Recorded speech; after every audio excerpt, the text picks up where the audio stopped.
Jadi orang Fukuoka bila tanya dia, nak jumpa dekat mana, pukul berapa dekat taman ni? Kita pun bagi tahu pukul 7. Dan dia akan tanya juga Tokyo Jikang ataupun Hakata Jikang. Masa Tokyo ataupun masa Hakata. Kalau masa Tokyo bermaksud yang 5 minit sebelum ataupun tepat-tepat pada pukul 10 lah. Tapi kalau Hakata Jikang, anda kena expect yang dia akan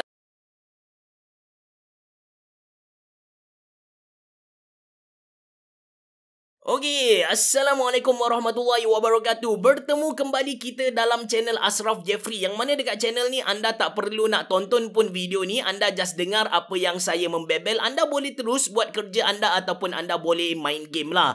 Jadi, saya pernah kerja dan juga belajar dekat Jepun dan saya bekerja, belajar, berniaga dekat Malaysia. Anda boleh tengok detail saya dekat description tu. Dalam episod kali ni disebabkan ada orang request untuk minta saya kongsikan jadual hidup saya masa dekat Jepun dulu. So saya nak buat sedemikian. Saya nak kongsikan jadual hidup saya ketika saya belajar, ketika kerja dan juga berniaga. So, saya ke Jepun masa saya tahun ketiga. Universiti tahun ketiga. Beasiswa yang saya dapat tu dari Yayasan Pelajaran MARA. Nama program tu ialah Japanese Associate Degree. Kami akan belajar 3 tahun dekat Malaysia dengan sensei-sensei dari Jepun. Lepas tu kami dihantar ke Jepun 2 tahun lah. Jadi saya masuk ke Jepun tu masa tahun ketiga universiti.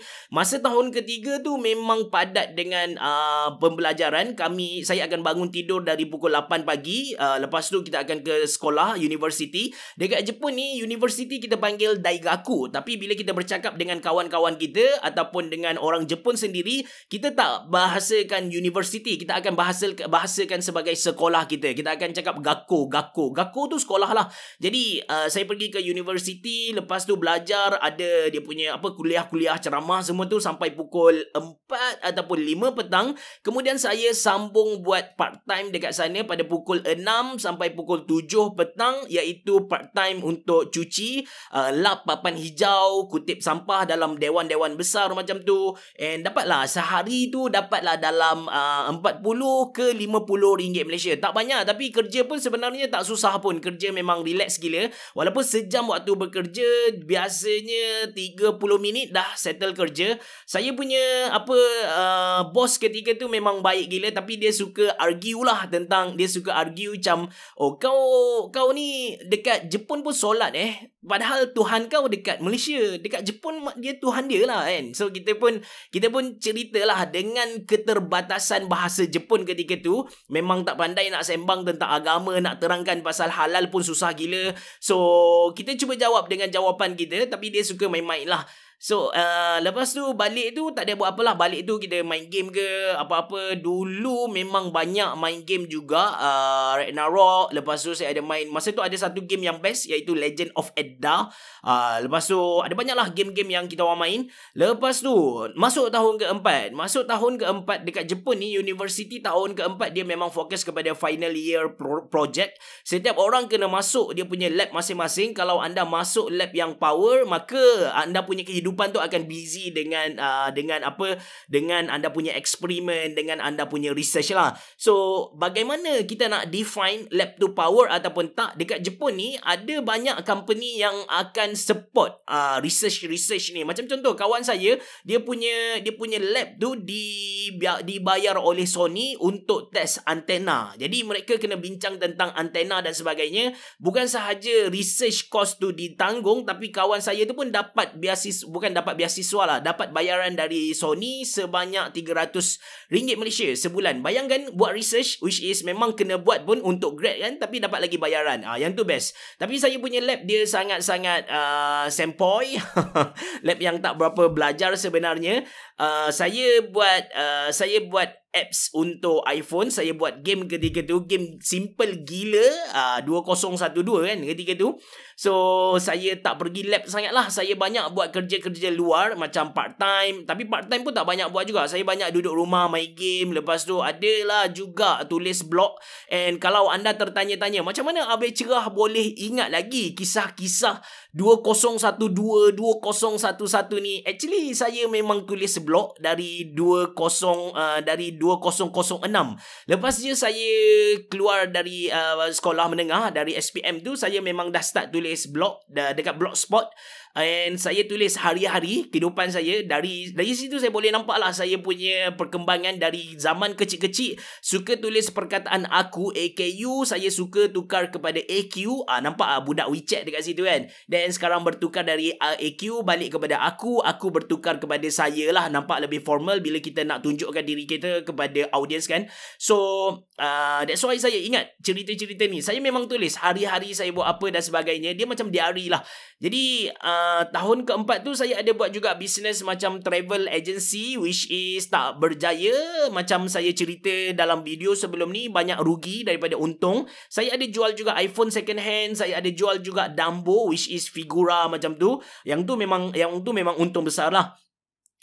Topi Arai pun saya pernah jual, helmet tu, tapi seludup. Yang tu kena ada AP, tapi ketika tu sebab student kan, so kita seludup bawa masuk lah. Satu topi bawa masuk, beli dalam 1,500, jual dalam 2,500, macam tu lah. Saya pun tak faham kenapa orang beli, but yes, itu yang berlaku. Itu hakikat dia guys.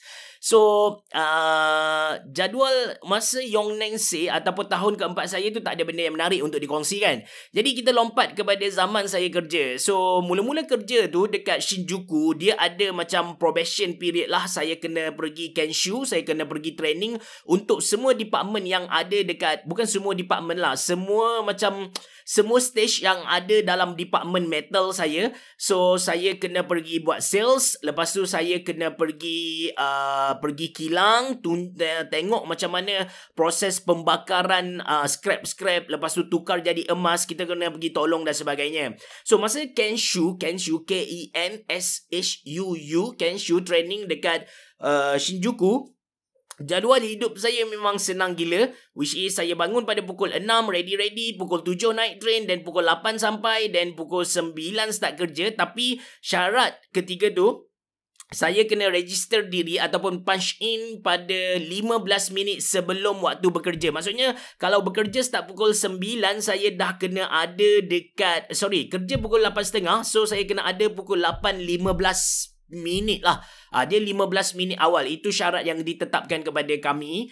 And waktu rehat dia daripada pukul 12.30 sampai pukul 1.30, which is waktu solat Zohor. Saya tak dapat sebarang macam kelebihan untuk solat ketika tu. Jadi 1 jam waktu rehat ni adalah 1 jam yang memang rushing gila untuk saya. Saya makan pun tak makan makanan besar-besar. Maksud saya macam nasi tak makan. Memang makan roti dari convenience store sahaja. Lepas tu makan onigiri. Selamat dekat Jepun convenience store dia betul-betul convenience lah.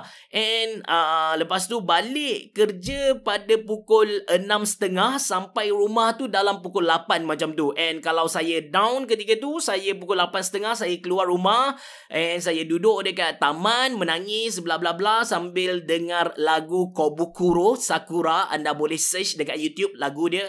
Penyanyi dia Kobukuro, B-U-K-U-R-O, Kobukuro.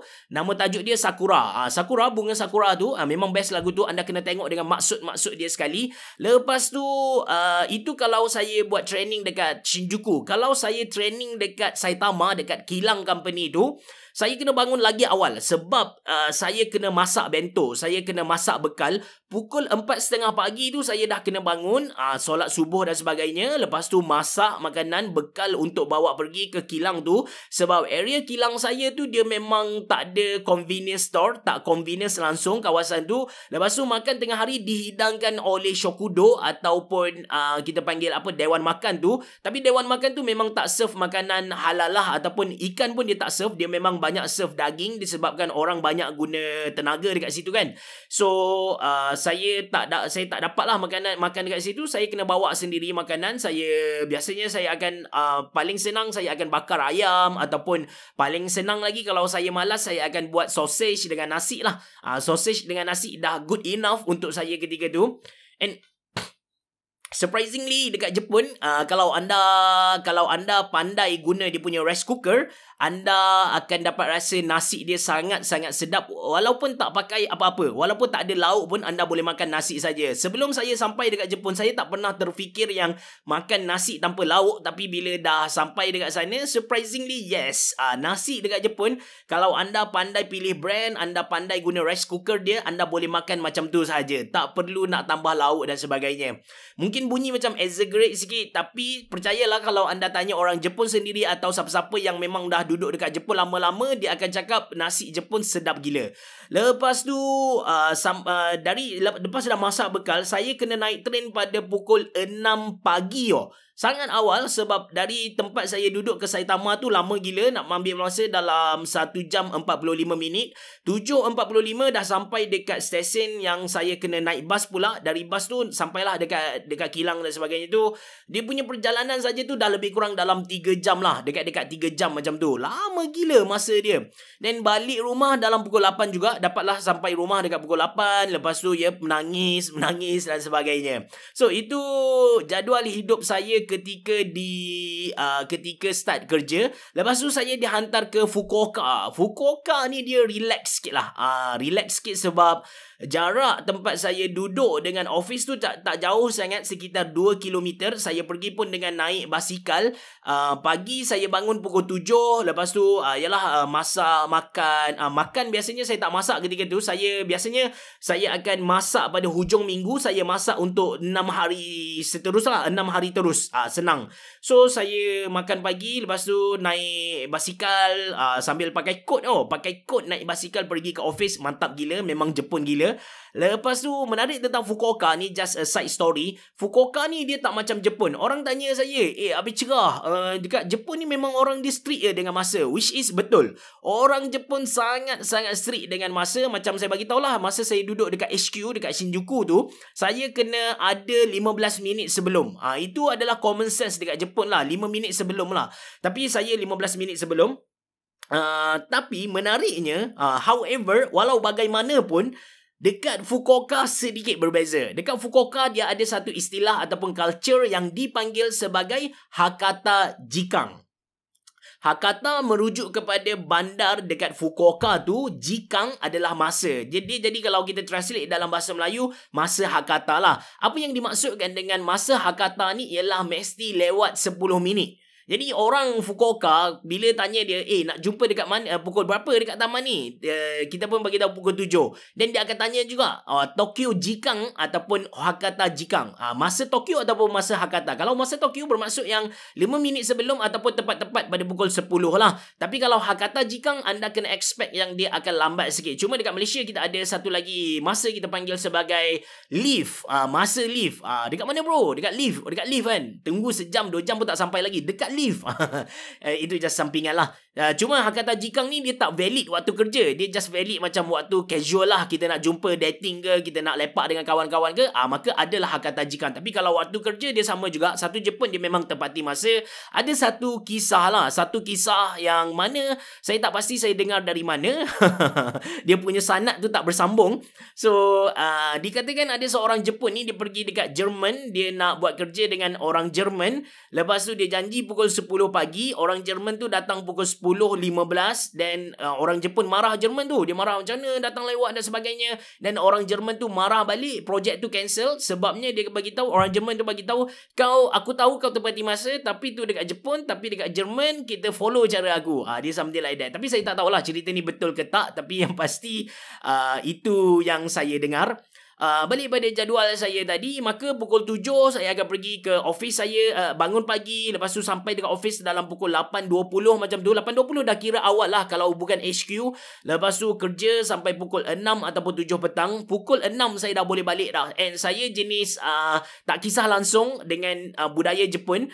Nampak masuk je saya boleh balik pukul 5.30. Waktu habis kerja pukul 5.30. Tapi saya tak balik lah 5.30. Macam kurang ajar sikit sebab senior-senior lain semua tak balik lagi. Pukul 6 senior balik ke, manager balik ke, tak balik ke, saya dah tak kisah. Saya bangun, saya pun bagi tahu saya dah nak balik. Oskare sama des. Saya pun terus keluar lah. Saya dah tak kisah apa yang dia orang cakap. Dia orang nak sembang apa, tak kisah. Sebab dekat Jepun ni ada sesetengah tempat dia memang selagi senior tak bangun, jangan kau bangun. Kalau kau bangun memang cari nahas lah orang kata. Tapi luckily dekat company saya benda tu tak berlaku. So saya boleh balik pukul 6 petang tu. Saya dah balik. Dan saya akan jogging dulu. Ketika ketika tu saya nak kurus sebab saya dah nak kahwin.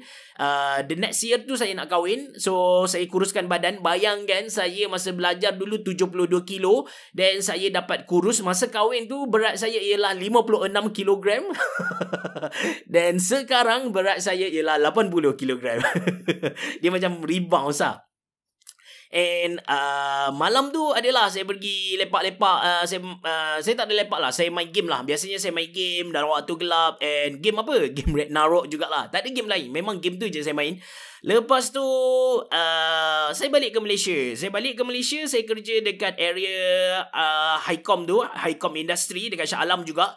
Saya duduk dekat Batu Tiga. Jarak dari rumah saya ke office saya tu sebenarnya tak jauh sangat tau. Dia tak jauh sangat. Kalau tak ada jam dia boleh sampai dalam 20 minit boleh sampai macam tu. Tapi kalau jam dia ambil masa 1 jam lah. Jadi mula-mula sampai ke Malaysia saya ingat pukul 7.30 saya boleh keluar dari rumah saya sebab kerja 8.30 kan. Jadi kita set masa tu lebih kurang 1 jam untuk sampai dekat office. Tengok-tengok sampai tu kita kata giri-giri. Dalam bahasa Jepun kita kata giri-giri. Maksudnya betul-betul nak hampir dengan pukul 8.30 ataupun pukul 8.30. Giri-giri save lah. Macam sikit lagi nak salah. Sikit lagi nak lepas. Dia giri-giri lah. Anda boleh guna perkataan tu. Giri-giri.